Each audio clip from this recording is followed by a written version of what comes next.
DreAllDay.com. What's up, everybody? Dre Baldwin, DreAllDay.com. Sweets motivations called leaders don't seek approval.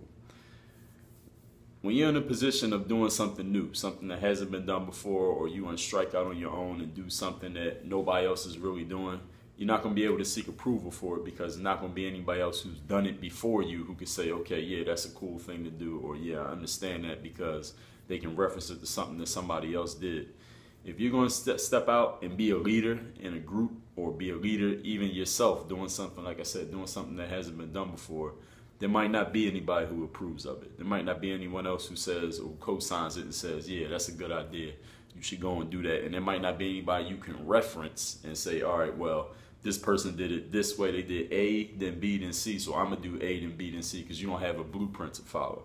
If you're going to be a leader in life, you're going to have to do some things that there is no blueprint for. You're going to have to do some things that not everybody's going to agree with. You're going to have to do some things where people might be staunchly against what you're going to do, but you're going to do it anyway. What you have to understand about being a leader is that you don't need anybody's approval to do the thing that you feel like you want to do. Like my coach in college, one of my college coaches, before the season, he gave us this pamphlet about basically his coaching philosophy and all the things we need to know about being on the team. And he said one of the things written on the first page was, leaders don't need permission to do what they feel like they want to do. They just need the courage to do what they feel they want to do.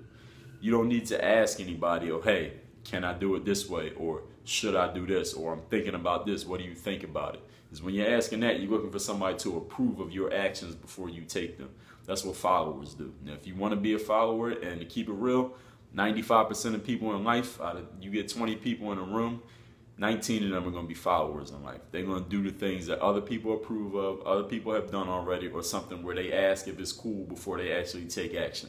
19 out of 20. If you're going to be that 1 out of 20 that's a leader, you're going to have to do some things that nobody did before, that nobody approves of, that you don't even have to ask questions before you actually take action. And that's a hard thing to do. Understand it's a hard thing to do. There's risk involved. There might be fear involved. There's going to be some anxiety involved because you don't know how it's going to go because you have nothing to base it off of. But if you're going to be a leader, those are the things that you incur. You incur those things if you're going to be a leader. And it's not for everybody. And like I talked about in the previous motivation, you got to know exactly who you are. If you're a leader, you understand those are the things you take on. They basically come with the job. If you're going to be a leader, understand you're taking those on, but the payoff on the back end, if you stick to what you're going to believe in, you stick to the thing you said you're going to do in the beginning, and you don't give a damn what other people are saying, because remember, followers have a follower perspective. They don't have a leader perspective, so they're going to tell you to do things that followers do.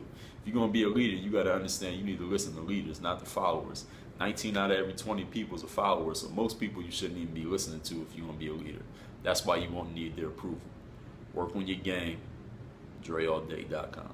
Add a guaranteed 10 inches to your vertical, not a maybe 10 inches. A guaranteed 10 inches to your vertical. Go to DreAllDay.com/jump. Get the jump manual. When you get it, I'm going to give you 5 free pen books or any free DVD. All you got to do is email me the receipt. DreAllDay.com/jump. This is Paul Hoover from the Pro Shot Shooting System. Work on your game.